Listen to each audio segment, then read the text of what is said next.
Sahabat-sahabat terkasih di dalam Yesus Kristus Tuhan kita, Shalom, selamat hari Minggu. Sebelum kita mendengarkan sabdanya, marilah kita berdoa. Damai sejahtera yang melampaui segala akal, yang datangnya daripada Kristus Yesus Tuhan kita, kiranya menyertai hati, pikiran, perasaan, dan seluruh hidup saudara saat mendengarkan sabdanya pada saat ini. Amin. Firman Tuhan, khotbah Minggu Seksagesima, 60 hari sebelum Paskah, tanggal 20 Februari 2022, diambil dari Lukas 6 ayat 27 sampai ayat yang ke-37, dan bahan bacaan diambil dari Kejadian 45 ayat 3 sampai 16 dengan tema membalas kejahatan dengan kebaikan. Saudaraku, sahabat terkasih di dalam Yesus Kristus Tuhan kita, Mary Johnson, seorang ibu yang kehilangan putra satu-satunya bernama Ramion Bird, berusia 20 tahun karena ditembak mati pada bulan Februari 1993. Dia ditembak di kepala oleh Israel yang waktu itu berumur 16 tahun setelah berkelahi di sebuah pesta di Minneapolis, Minnesota. Israel dijatuhi hukuman 25,5 tahun, tetapi ia hanya menjalani hukuman selama 17 tahun. Dia sekarang tinggal kembali di lingkungan di mana ia dibesarkan, bertetangga dengan ibu dari pemuda yang ia bunuh. Nyonya Johnson mengatakan bahwa pada awalnya ia ingin keadilan dan melihat Israel dipenjara karena apa yang telah dilakukannya. Dia berkata, "Anak saya sudah pergi. Saya sangat marah dan membenci anak ini dan juga membenci ibunya. Pembunuhan itu seperti tsunami di dalam hati saya. Saya sangat shock, tak percaya, benci, marah, dan aku ingin dia dikurung seperti binatang," katanya. Tetapi kemudian Ibu Mary Johnson yang berprofesi sebagai guru dan seorang Kristen yang taat bertanya, apakah ia bisa bertemu Israel di penjara. Ia merasa harus melihat apakah ada cara di mana dia bisa memaafkan pembunuh anaknya itu. Pada awalnya Israel yang justru menolak untuk ditemui oleh Ibu Mary Johnson karena terkejut atas sikap ibu tersebut. Tapi 9 bulan kemudian ia berubah pikiran. Mereka akhirnya bertemu. Kemudian keduanya bertemu secara teratur setelah itu. Dan ketika Israel dibebaskan dari penjara, Nyonya Johnson justru mengundang Israel untuk tinggal bersebelahan dengannya. Saudaraku, Nyonya Johnson bisa mengampuni Israel karena ia merasa berhutang kepada Tuhan atas pengampunan yang ia terima dari Tuhan. Selain itu, dia punya motif sendiri. Dia berkata, "Tidak mau mengampuni itu seperti kanker. Ia akan memakan Anda dari dalam keluar." Juga katanya, "Ini bukan tentang orang lain. Saya mengampuni dia tidak mengurangi apa yang telah ia lakukan. Betul, dia sudah membunuh anak saya. Tetapi pengampunan juga adalah untuk saya dan kebahagiaan saya." Lanjutnya, bagi Israel, pengampunan Mary Johnson membawa suatu perubahan sekaligus tantangan dalam hidupnya. Dia sekarang berharap untuk membuktikan diri kepada ibu dari pria yang dibunuhnya dengan bekerja di pabrik daur ulang di siang hari dan pergi kuliah di malam hari. Dia bilang dia sudah bertekad untuk menebus kemurahan hati Nyonya Johnson dengan memberikan kontribusi kepada masyarakat. Ia mengunjungi penjara-penjara dan gereja-gereja untuk berbicara tentang pengampunan dan rekonsiliasi. Nyonya Johnson juga sering bergabung dengan dia, dan mereka menceritakan kisah mereka bersama-sama dan begitu bahagia. Saudaraku, sahabat terkasih di dalam Yesus Kristus Tuhan kita, harus kita akui orang-orang di sekitar kita biasanya berkata, mata balas mata, tangan dibalas tangan. Dan itu adalah prinsip keadilan. Tetapi Tuhan Yesus menyempurnakan hukum itu dengan hukum kasih. Dia tidak mengajarkan kejahatan dibalas dengan kejahatan, tetapi kejahatan justru harus dibalas dengan kebaikan, sebagaimana tema khotbah kita hari ini membalas kejahatan dengan kebaikan. Mari kita perhatikan firman Tuhan yang penting dan sangat luhur ini. Yang pertama, perintah mengasihi musuh. Saudaraku, membalas kejahatan dengan kebaikan adalah sama dengan perintah atau tindakan mengasihi para musuh. Musuh dalam bagian firman Tuhan ini adalah orang yang membenci kamu, ayat 27. Dan dalam ayat 28 dijelaskan musuh yang dimaksud adalah orang yang mengutuki dan orang yang mencaci maki kita. Orang-orang seperti ini biasanya adalah orang-orang yang sering berkata kotor, mencemoohi kita, mencaci maki, mengintimidasi, persekusi, fitnah, mengutuki kita, menyakiti hati kita, membenci, menganiaya, dan memperlakukan kita secara tidak benar dan tidak adil, dan juga tidak sepantasnya.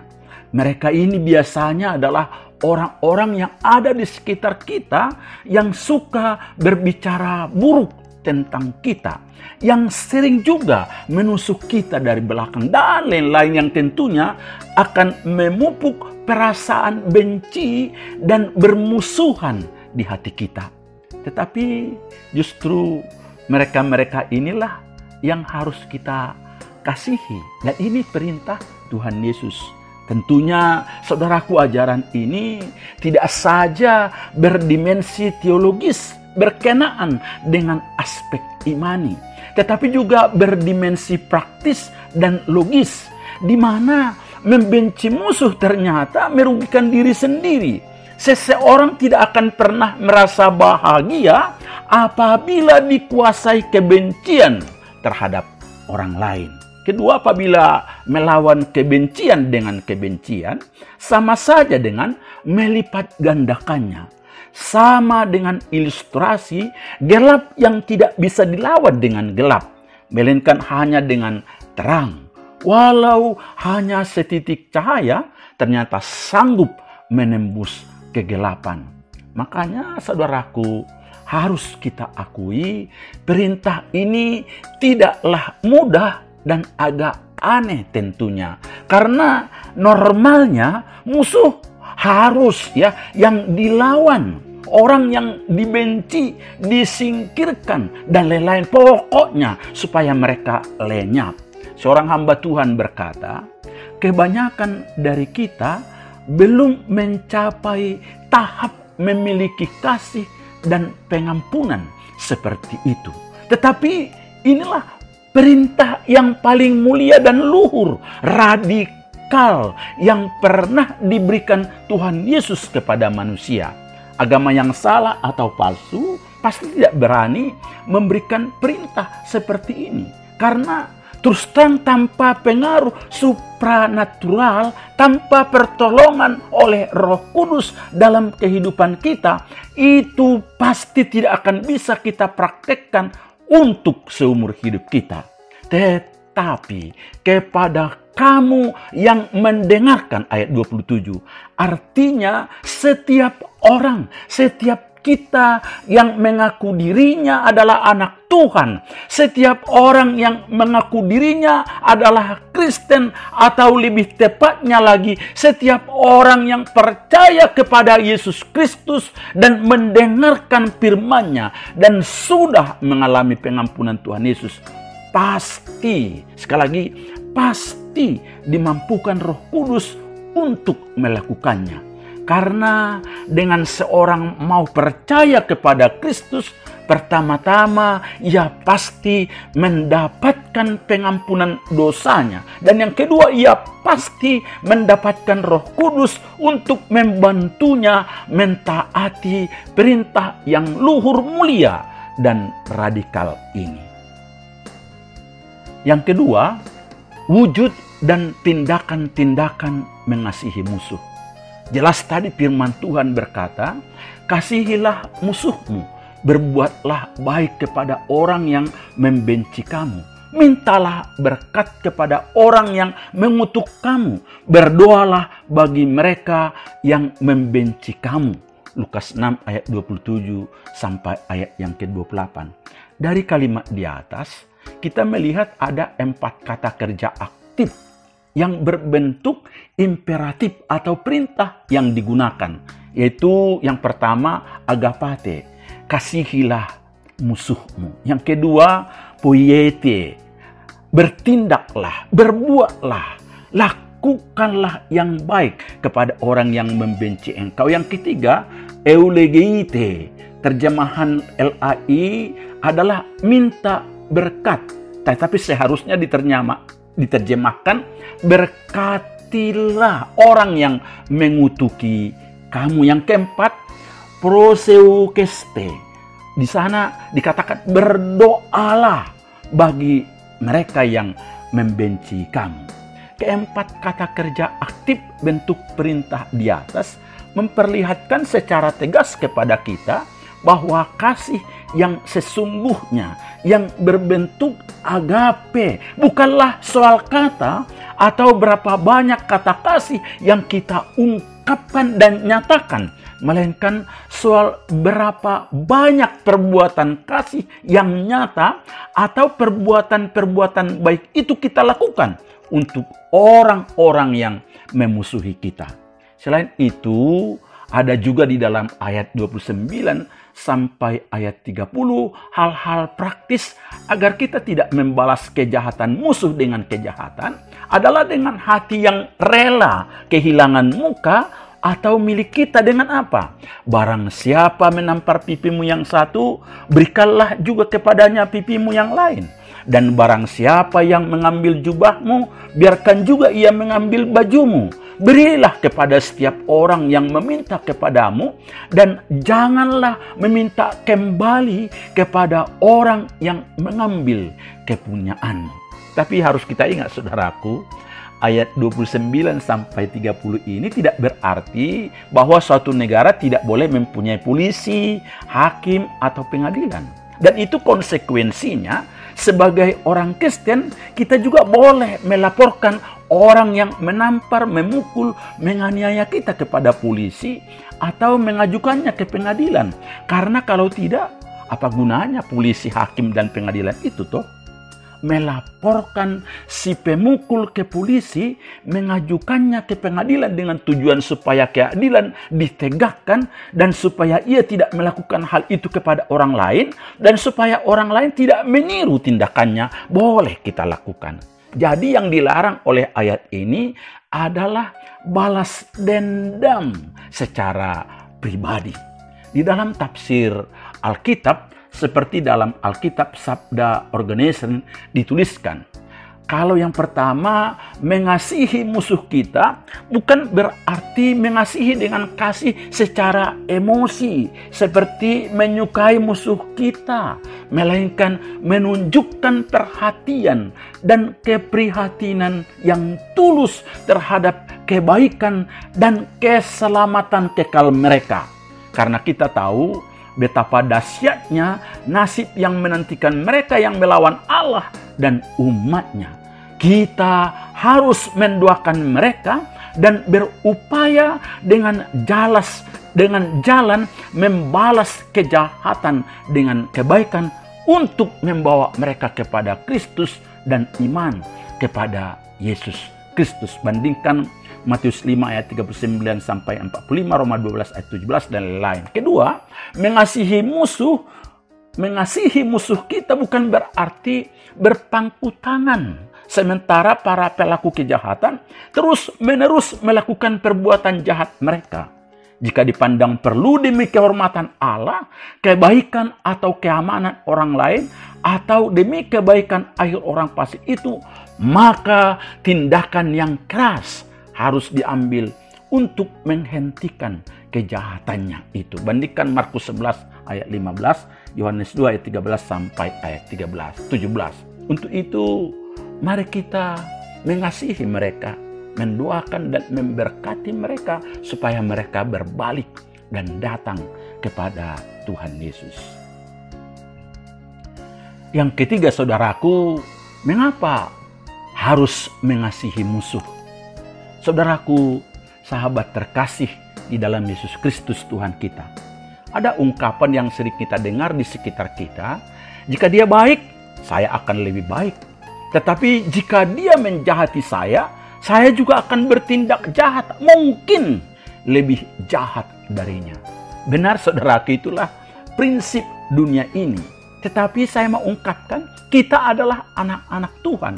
Dan Tuhan menghendaki kita lebih baik dari orang-orang yang duniawi ini.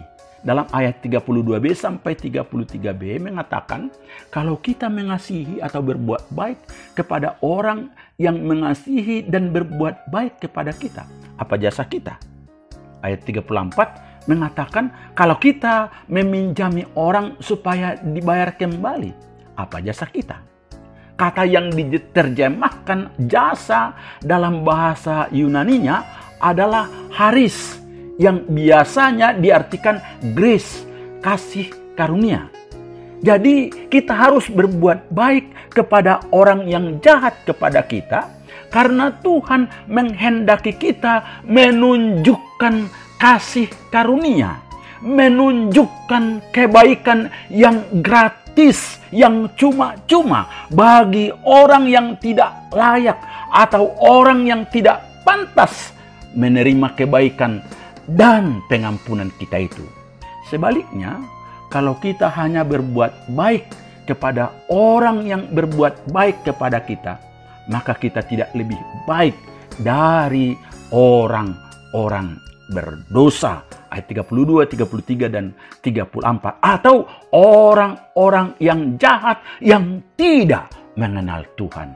Selain itu, firman Tuhan juga mengatakan bahwa berbahagialah kita karena Yesus sudah menyediakan upah kita yang sangat besar di sorga.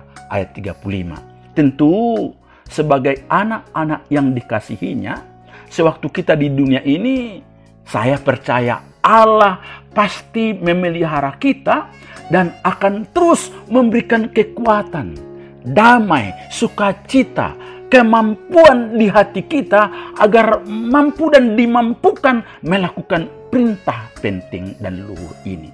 Dan yang tidak kalah pentingnya adalah supaya kita menyadari bahwa Bapa kita yang di sorga adalah Allah yang murah hati, Bapa yang sangat-sangat bermurah hati. Maka sudah sepatutnya lah kita sebagai anak-anaknya yang dikasihinya juga bermurah hati, yaitu dengan mengasihi musuh, mengampuni mereka, memberkati mereka yang telah berkali-kali bahkan bertahun-tahun menyakiti kita, dan membalas kejahatan mereka dengan kebaikan kita. Saudaraku, sahabat terkasih di dalam Yesus Kristus Tuhan kita, setelah kita mendengar firman Tuhan yang sangat istimewa dan luar biasa ini, saya mencatat ada beberapa pelajaran yang bisa kita petik melaluinya. Antara lain, yang pertama, perintah Yesus untuk membalas kejahatan dengan kebaikan atau mengasihi musuh adalah perintah Allah yang begitu penting, mulia, luhur, radikal, dan tinggi, sehingga tidak mungkin bisa dicapai atau dilakukan oleh orang-orang yang di luar Tuhan. Hanya kita, anak-anak Tuhan, orang-orang yang percaya kepada Yesuslah yang disanggupkan. Karena jika seseorang percaya kepada Kristus, pertama-tama ia mendapatkan pengampunan dosanya, Dan yang kedua, ia pasti mendapatkan Roh Kudus untuk membantunya mentaati standar dan perintah Allah yang luhur ini. Yang kedua, wujud dan tindakan membalas kejahatan dengan kebaikan adalah mengasihi dengan aktif berbuat baik kepada yang jahat, memberkati dan memohon berkat bagi mereka yang mengutuki dan menganiaya kita, mendoakan mereka dan merelakan hati kita untuk kehilangan muka dan harta kita. Tetapi ingat saudaraku, itu bukan berarti kita setuju dengan tindakan mereka yang jahat. Namun karena adanya kerinduan hati kita agar mereka bertobat dan datang kepada Tuhan Yesus untuk diampuni. Dan yang ketiga, terkadang harus kita akui saudaraku, mungkin kita merasakan banyak ketakutan untuk mengampuni atau memaafkan atau berbuat baik kepada musuh kita, karena kita takut akan terus dilukai dan dipandang rendah oleh orang lain. Kita takut gengsi kita, harga diri kita, dan martabat kita akan dijatuhkan. Padahal saudaraku, mana pernah seseorang menjadi bahagia oleh karena dia menolak untuk memaafkan seseorang. Justru kita menemukan mereka menjadi orang yang marah-marah dan naik pitam, naik darah tinggi dan terjebak di masa lalu. Tetapi cobalah perhatikan bahwa ada banyak orang kita temukan kelegaan dan kebahagiaan atas kehidupan mereka setelah dia sungguh-sungguh memaafkan orang yang telah menyakitinya. Percayalah, akan ada keuntungan yang sangat besar bagi kamu yang berhasil melepaskan kebencian. Yang keempat, mengasihi musuh, berbuat baik bagi orang yang membenci kita, serta memberkati dan memohon berkat bagi para pengutuk dan yang menganiaya adalah kasih karunia, menunjukkan kebaikan yang gratis dengan murah hati bagi orang yang tidak layak atau orang yang tidak pantas menerima kebaikan dan maaf kita, karena kita adalah anak-anak Allah yang telah mengecap kebaikan dan kemurahan Tuhan. Percayalah, upahmu pasti besar di sorga. Tuhan Yesus memberkati saudara. Amin.